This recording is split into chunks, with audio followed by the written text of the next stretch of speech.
Assalamualaikum warahmatullahi wabarakatuh. Perkenalkan, nama saya Rama Salsabila dari kelas 3 MPIA. Di sini saya akan mempresentasikan hasil tugas saya dengan mata kuliah Filsafat Pendidikan dengan dosen pengampu Bapak Dr. Amiruddin SPDI MPDI dengan judul Konsepsi Filsafat Pendidikan, Progresivisme dan Perennialisme. Yang pertama, inti pokok ajaran progresivisme.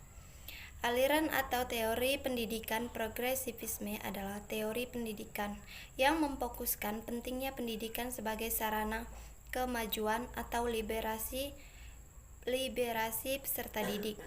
Progresivisme berfokus pada mendidik siswa dengan cara yang membuat mereka menjadi orang dewasa yang produktif, fungsi cekatan dalam dunia yang senantiasa berubah. Tokoh-tokoh yang mengemukakan aliran progresivisme yaitu William James, John Dewey, dan Hans Feihinger. Pandangan progresivisme diuraikan berdasarkan pandangan ontologi, epistemologi, dan aksiologi. Progresivisme sebagai aliran filsafat mempunyai watak yang dapat digolongkan sebagai negatif and diagnostik, yang berarti bersikap anti terhadap otoritarianisme dan absolutisme dalam segala bentuk. Positif and remedial, yakni suatu pernyataan dan kepercayaan atas kemampuan manusia sebagai subjek yang memiliki potensi-potensi alamiah, terutama kekuatan self-regeneratif untuk menghadapi dan mengatasi semua problem kehidupnya. Adapun sumbangan progresivisme dalam dunia pendidikan diantaranya proses belajar, guru, sekolah, kurikulum, serta prinsip pendidikan. Inti pokok ajaran perennialisme. Konsep filsafat pendidikan perennialisme antara lain memiliki beberapa prinsip, diantaranya konsep pendidikan yang bersifat abadi. Inti pendidikan haruslah mengembangkan kekhususan manusia yang unik, yaitu kemampuan berpikir dalam membahas tujuan belajar. Pendidikan ditujukan untuk mengenalkan kebenaran abadi dan universal pada siswa. Kebenaran abadi ini adalah fitrah yang menjadi bawaan peserta didik sejak dilahirkannya, baik fitrah ibadah atau agama, fitrah ingin tahu atau mencari kebenaran, fitrah kasih sayang, dan fitrah akhlak.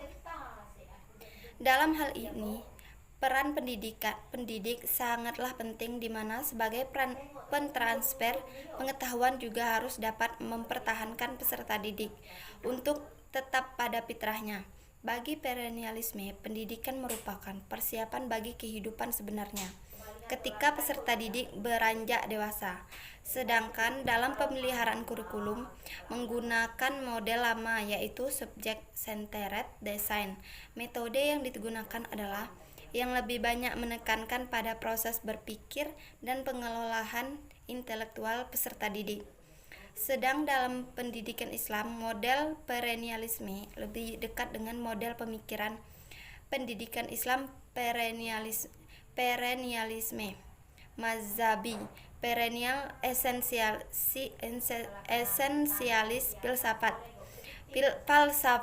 falsafi, dan perennial esensialis kontekstual falsifikatif.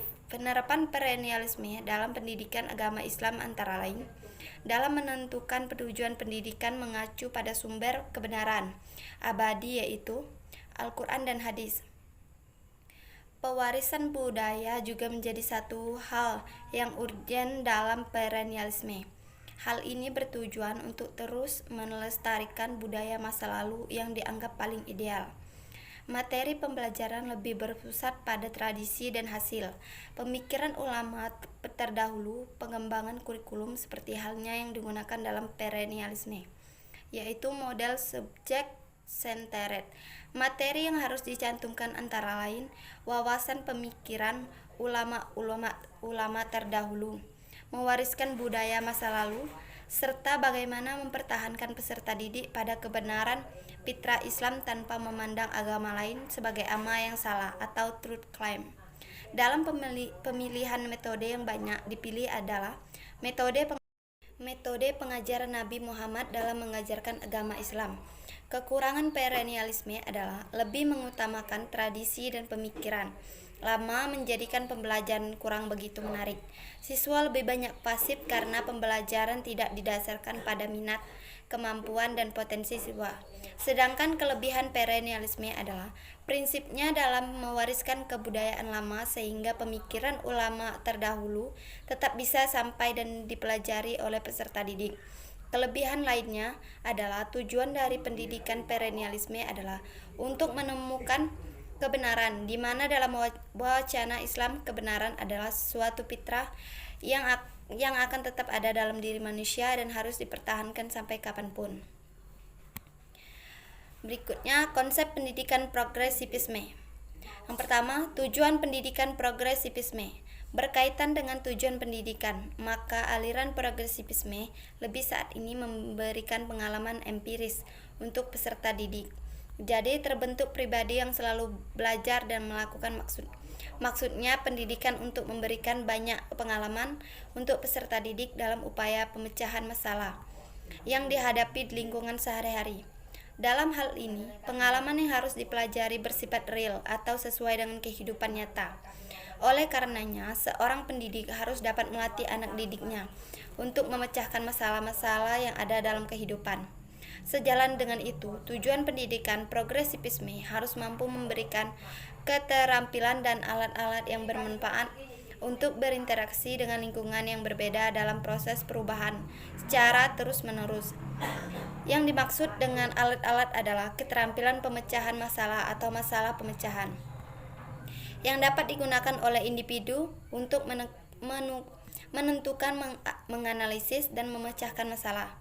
Pendidikan bertujuan agar peserta didik memiliki kemampuan memecahkan berbagai masalah baru dalam kehidupan pribadi maupun kehidupan sosial, atau dalam interaksi dengan lingkungan sekitar yang berada dalam proses perubahan. Berikutnya, yang kedua, kurikulum pendidikan. Progresivisme dalam pandangan progresivisme. Kurikulum merupakan tentang program pengajaran yang dapat mempengaruhi anak belajar secara edukatif, baik di lingkungan sekolah maupun di luar. Menurut Amir Ma'ruf, kurikulum dalam pandangan progresivisme sudah ada sebagai pengalaman mendidik bersifat eksperimental dan adanya rencana serta susunan yang secara teratur. Pengalaman belajar adalah pengalaman apa saja yang serasi dengan tujuan menurut prinsip-prinsip telah digariskan dalam pendidikan, di mana setiap proses belajar yang ada membantu pertumbuhan dan perkembangan anak didik. Artinya, kurikulum harusnya dirancang untuk kembangkan berbagai potensi peserta didik, serta dapat memberikan pengalaman yang berharga bagi kehidupan anak didik. Ketiga, belajar dalam pandangan progresivisme. Menurut aliran progresivisme, belajar dilaksanakan berangkat dari asumsi bahwa anak didik bukan manusia kecil. Ini manusia seutuhnya yang memiliki ampuh saya untuk berkembang, yang berbeda kemampuannya, aktif, kreatif, dan dinamis, serta punya motivasi untuk memenuhi kebutuhannya. Dalam konteks ini, belajar semestinya dilaksanakan dengan memperhatikan berbagai potensi yang dimiliki oleh anak didik. Oleh karena itu, dalam pandangan progresivisme, belajar harus dipusatkan pada diri siswa, bukan guru atau bahan pelajaran. Yang keempat, peran guru dalam pandangan progresivisme. Terdapat perbedaan antara guru dan siswa dalam kegiatan pembelajaran, karena prinsip pembelajaran progresivisme ingin pembelajaran yang dipusatkan pada siswa. Adapun peran guru menurut aliran progresivisme yang berperan sebagai fasilitator, pembimbing, dan pengarah bagi siswa. Menurut Gutek, pendidikan progresivis mencari guru yang memang berbeda dari guru di pendidikan tradisional dalam hal watak, pelatihan, dan teknik pengajarannya.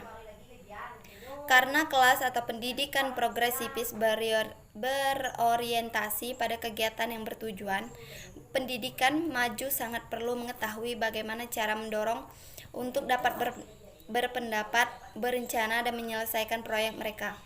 Selain itu, guru juga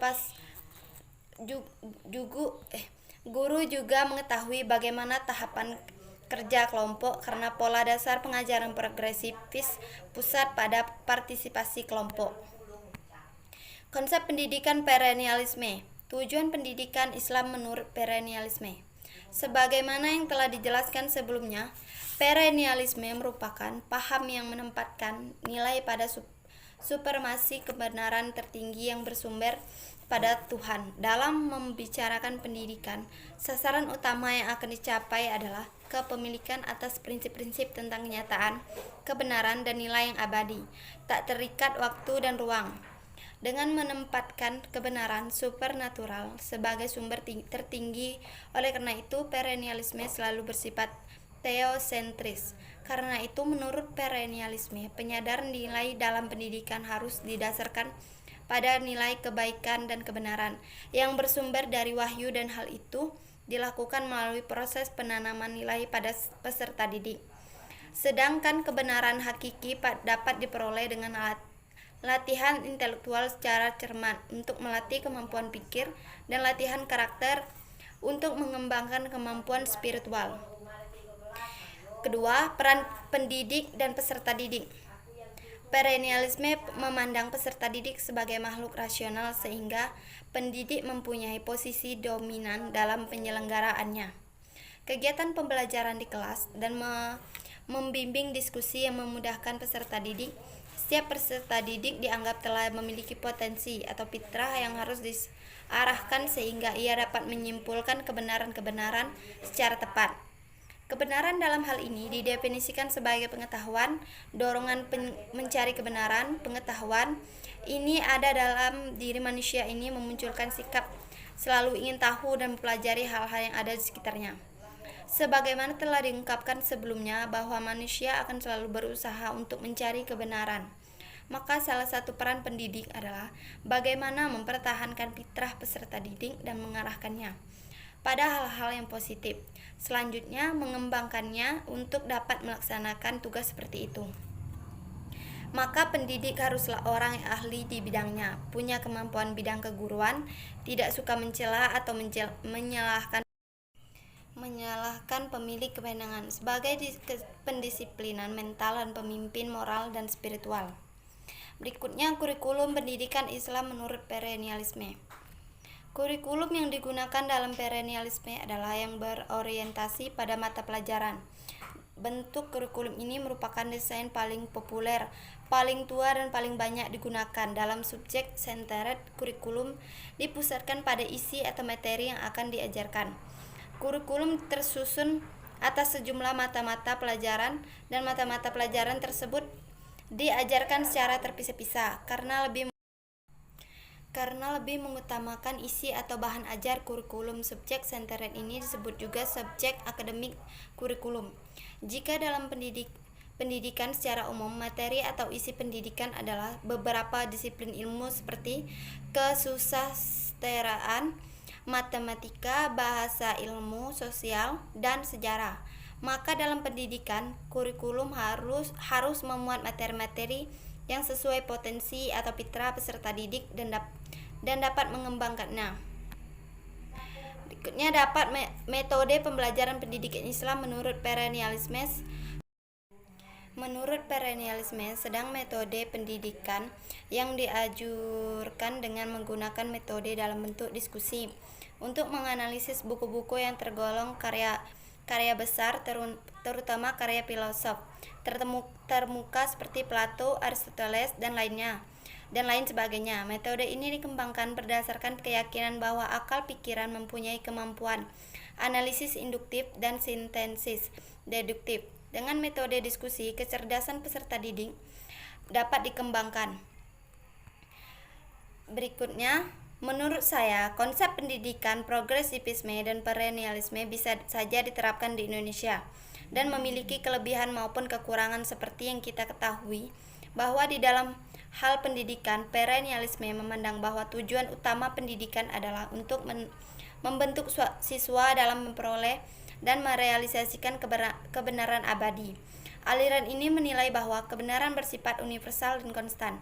Namun perlu kita ketahui bahwa untuk mencapainya adalah dengan melatih intelek dan disiplin mental. Kelemahannya di sini adalah menerapkan disiplin mental yang seperti kita ketahui bahwa Indonesia negara yang memiliki HAM jika mental seseorang dilatih otoriter mental, kurang efektif dalam lingkungan masyarakat Indonesia yang memiliki hak dan kebebasan. Sedangkan perennialisme, pendidikan berpusat pada guru yang berfokus pada ide-ide abadi dan kebenaran universal seperti guru menggunakan sejarah, agama, sastra, dan hukum sains untuk memperkuat gagasan universal yang berpotensi memecahkan masalah sangat dapat diterapkan di Indonesia. Mungkin hanya itu yang dapat saya sampaikan dalam materi saya hari ini. Kurang lebihnya saya mohon maaf. Sekian, terima kasih. Wassalamualaikum warahmatullahi wabarakatuh.